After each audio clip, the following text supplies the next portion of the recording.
नमस्कार बंधुरा आमी आबारो फिरे एसेছি आरो एकटी नतून पर्व निये। आजकेर এই পর্বে আমি আলোচনা করতে চলেছি ঠাকুর ঘরে গিয়ে যদি আপনার মনে তিনটি কথা আসে তখন আপনাকে শীঘ্রই ঠাকুর ঘর থেকে বেরিয়ে আসতে হবে এবং তারপরের করণীয় কি তা নিয়েও বিস্তারিত আলোচনা করব আজকের পর্বে। শুরু করার আগে বলে রাখি বন্ধুরা, এরকম ধরনের নানা রকম ভিডিও এই চ্যানেলে আগে থেকে আপলোড করা আছে, সেগুলো চাইলে দেখে আসতে পারেন এবং চ্যানেলটিকে অবশ্য করে সাবস্ক্রাইব করুন। চলুন আর দেরি না করে শুরু করা যাক। দেখুন বন্ধুরা, ঠাকুর ঘর একটি পবিত্র স্থান। এখানে আমরা প্রার্থনা করি, ধ্যান করি, আধ্যাত্মিক শান্তি খুঁজি।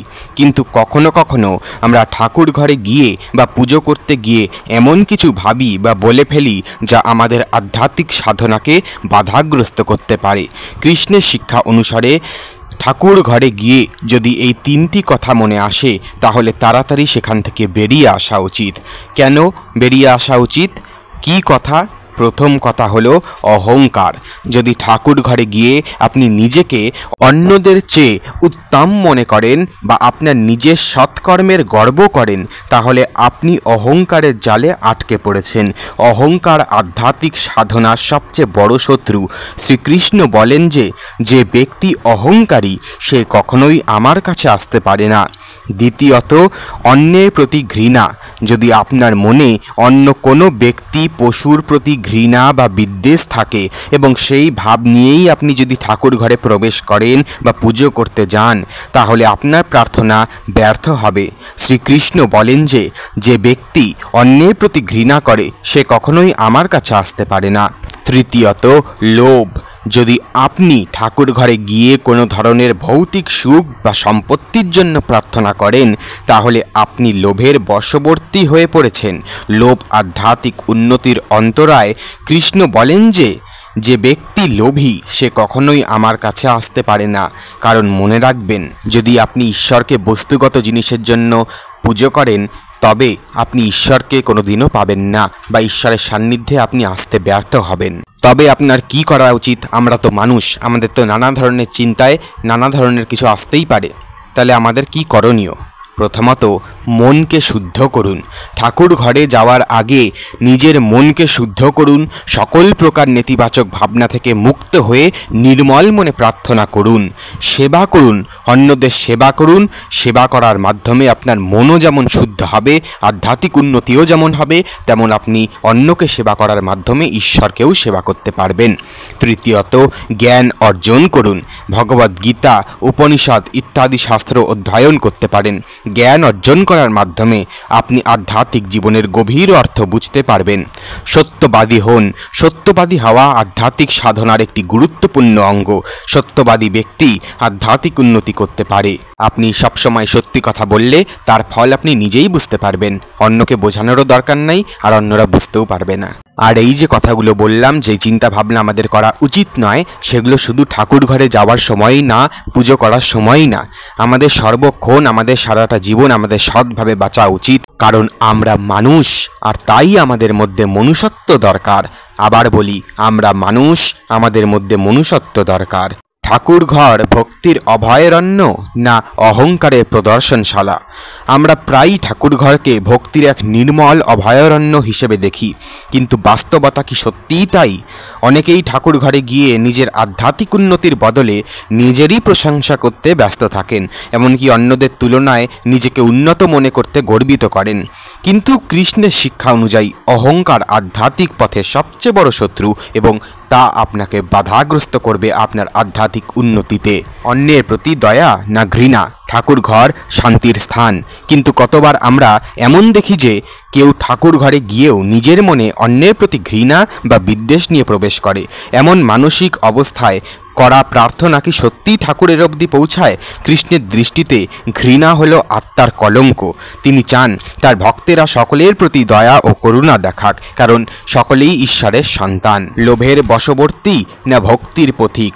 অনেক সময় আমরা ঠাকুর ঘরে গিয়ে নিজের স্বার্থসিদ্ধির জন্য প্রার্থনা করি, ধন সম্পত্তি, সুখ স্বাচ্ছন্দ্য ইত্যাদি। এসবই আমাদের প্রার্থনার বিষয়বস্তু হয়ে ওঠে, কিন্তু কৃষ্ণের শিক্ষা অনুযায়ী আধ্যাত্মিক পথে লোভের কোনো স্থান নেই। তিনি চান তার ভক্তেরা নিঃস্বার্থভাবে সেবা করুক এবং আধ্যাত্মিক উন্নতির জন্য প্রচেষ্টা করুক। কিভাবে ঠাকুর ঘরকে পবিত্র রাখবেন? মনকে শুদ্ধ করুন। শুধু শরীর শুদ্ধ করলেই হবে না, ঠাকুর ঘরে প্রবেশের আগে নিজের মনকে শুদ্ধ করুন। সকল প্রকার নেতিবাচকতা থেকে মুক্ত হয়ে আসুন। দ্বিতীয়ত, সেবা করুন, সেবা করতে শিখুন, অন্যদের সেবা করতে শেখান। জ্ঞান অর্জন করুন, সত্যবাদী হন। ঠাকুর ঘর হোক আমাদের জন্য আধ্যাত্মিক উন্নতির কেন্দ্র।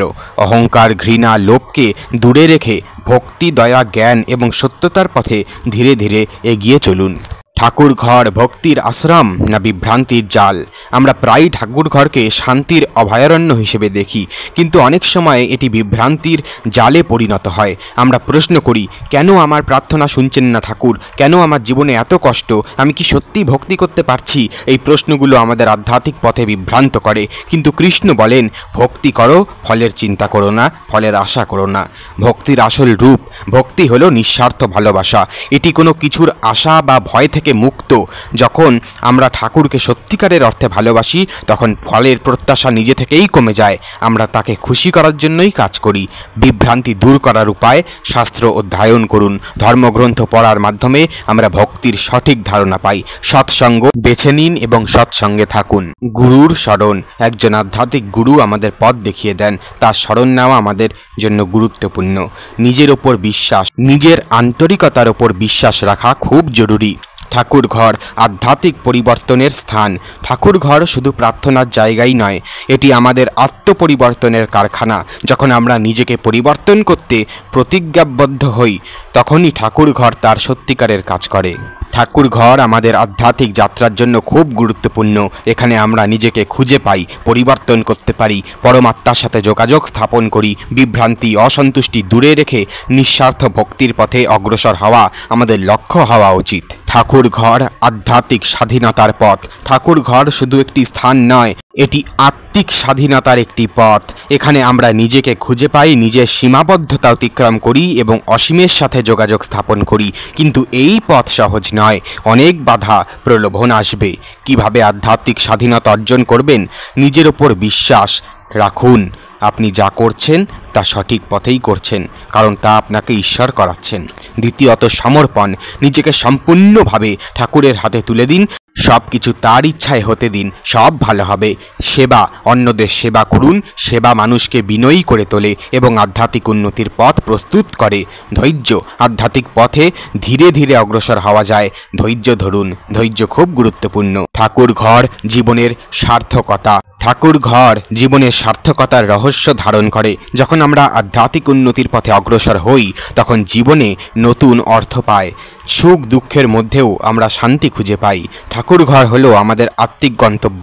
আজকের জন্য এ পর্যন্তই বন্ধুরা, দেখা হচ্ছে পরে ভিডিওতে। সকলেই ভালো থাকবেন, সুস্থ থাকবেন। চ্যানেলে দেওয়া আরও ভিডিও রয়েছে, দেখে আসতে পারেন। চ্যানেলটিকে অবশ্য করে সাবস্ক্রাইব করুন। ধন্যবাদ।